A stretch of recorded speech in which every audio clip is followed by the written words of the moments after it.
We have a major contrast in rallies. We are now going to look at Donald Trump's rally in Wilkes-Barre, Pennsylvania.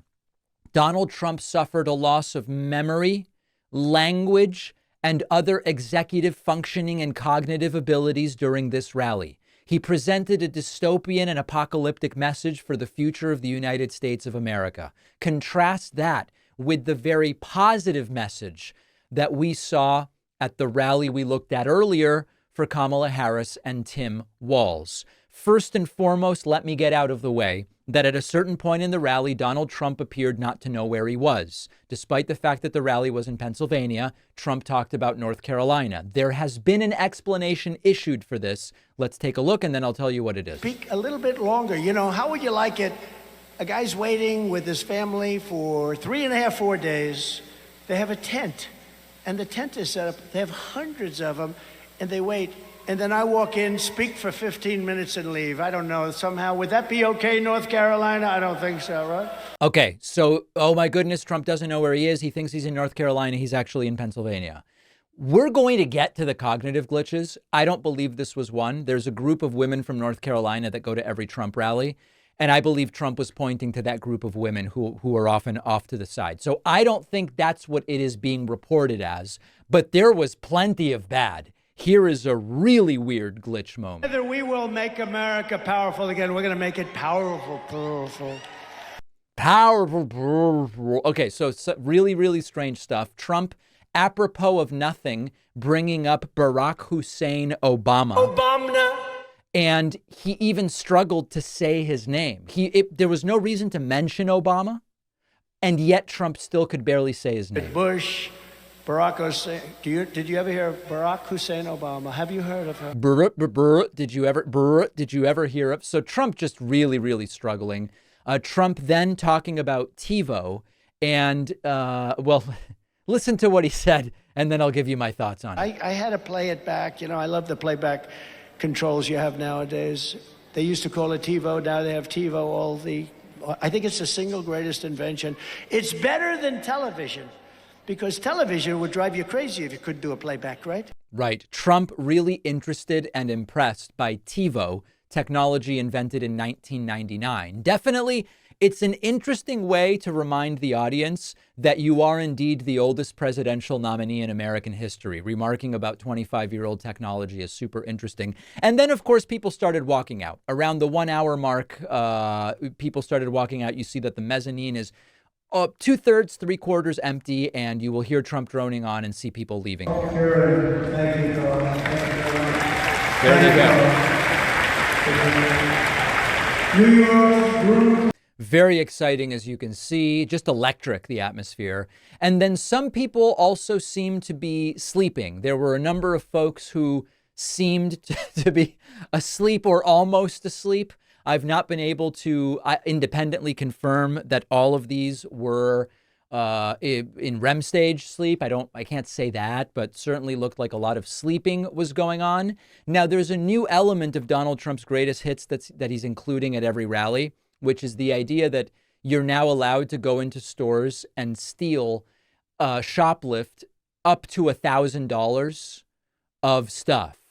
And then no one cares. This is a story that Trump is telling at every rally now. She had something that she went with.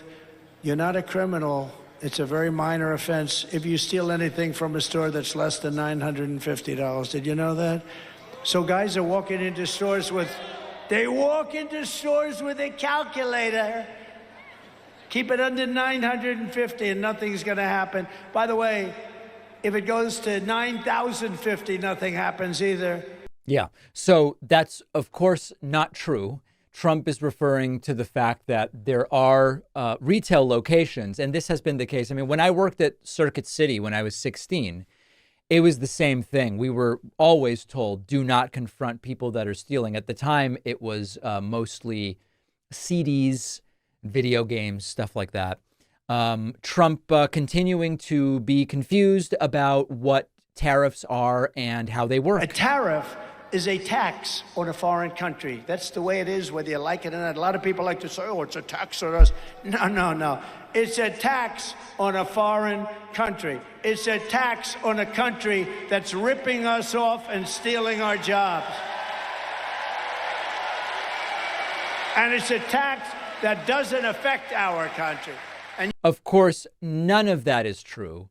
I genuinely don't know whether Trump doesn't understand how tariffs work or he understands and he continues to lie about it. But of course, when American companies import things from China, the American company pays the tariff. Now, the idea that some adhere to is that China has to reduce the cost of what they sell us by the cost of the tariff. Otherwise, their product becomes uncompetitive. The problem is that when supply chains don't make it easy to source certain things from places other than China, China can just keep charging the same amount. And in fact, we have a very good study that the Trump administration's tariff on China cost each American household about $1,300 in 2020. That's according to the Congressional Budget Office.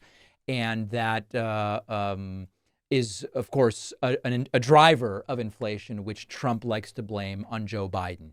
Every statement is either projection or ignorance. Trump, speaking of projection, Trump or about Trump's insecurities, Trump says he's more attractive than Kamala Harris. This is his new thing, which to me says Trump's very self-conscious about the fact that he's not as attractive as Kamala Harris. Okay. She called it wrong. She's called it wrong now for about 8 years. But she said one thing that got me. She said Kamala has one big advantage. She's a very beautiful woman. She's a beautiful woman. So I decided to go back and reread the clause. I'm not saying he's, but I say that I am much better looking than her. I think I'm much better. Much better. I'm there a you better go. looking person than Kamala. No, I couldn't believe it. She said, you know, I had never heard that one. They said, no, her biggest advantage is that she's a beautiful woman. I'm going, huh. I never thought of that. There you go. So very much indicative of Trump's insecurities. Trump continuing to attack Jewish Americans, saying that we need to have our heads examined. And I'll tell you this, any Jewish person that votes for her or a Democrat has to go out and have their head examined. There you go. I can assure you this is not helping Trump win the Jewish vote. As many of you, I'm sure, by now know that Jewish Americans and Black Americans are the two most left-wing voting groups. Trump's threats are not going to change that. And speaking of examining the heads of Jews, I mean, it's very ugly language, right? Hitler had plans to examine the heads of Jews. They called it phrenology. It's horrible, horrible stuff. I don't know that if I were Trump, I would be talking about the mass examination of Jewish heads. I just don't think so. Trump also talking about the laugh of Kamala Harris. He just can't get away from this, even though every sane Republican keeps saying this is don't, just don't. She hasn't done anything, but she's prohibited from laughing. They said, your laugh is horrible. Never laugh, ever. So she's walking around with her mouth like almost sealed shut. She won't laugh. I want her to laugh. And then we'll just claim victory. Ladies and gentlemen, I'd like to thank you very much. Yeah. So anyway, as you can tell, these comments from Trump, these are not very demure, that's for sure, I can tell you, and not very delicate and well thought out. And then finally, Donald Trump winding down, talking about how it's a very good thing that he calls us a nation in decline. I use the term oftentimes in closing, we are a nation in decline. We are a failed nation. And I think it's a beautiful phrase, although I don't like the topic very much. I don't like what it represents, but there's a certain beauty. All of a sudden, all of these candidates, including Republicans, are saying we are a nation in decline. We are a failing nation. And I say, you know, what the hell do they have to copy me for, right?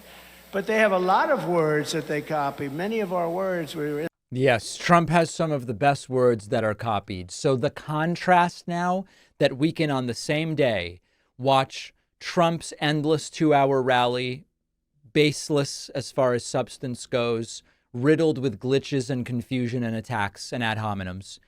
And then a much shorter, tighter, more cohesive Harris-Walz rally with a positive vision for America and some real energy. The contrast is fascinating. The contrast in terms of the attendees, also fascinating. Let's briefly touch on that. Everybody is unique, and it seems that our healthcare should be as well.